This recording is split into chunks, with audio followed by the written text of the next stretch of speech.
আসো তোমরা আসো কাকা তো আমি বিদেশ বুঝছিস তো দোয়া করেন বাইরে দোয়া করি আসসালামু আলাইকুম। ওয়ালাইকুম সালাম কাকা আছেন নি ভালো ওরে মোবারক দিন রে, তুই কবে আইছ? বিদেশ গেছো তাহলে শুনছি।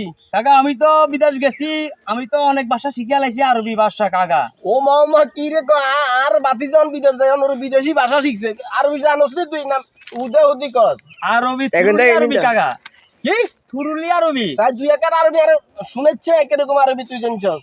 ইনতা মজনু ইনতা কি? মজনু। আচ্ছা আনা মিয়া মিয়া কি আয়া তুই মিয়া মিয়া না? আনা মিয়া মিয়া ইনতা হারামি ও, হারামি বলতে কি আয় হারামি?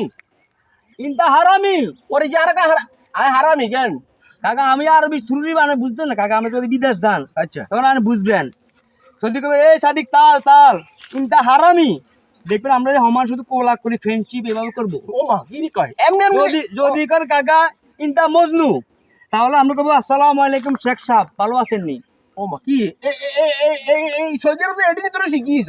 কাকা আরে আমি হুন পুরো হুন আরবি জানি। হুন, আজ তোর বাসায় অনেক খুশি হয়েছি রে, তুই সৌদি আরবে অনেক ভালো ভালো ভাষা শিখছ। আই যদি সৌদি আরব যাইতাম চাই তুই কি এনে আল্লাহ কি আরে সৌদি আরব লগে লই যেতে পারবি না?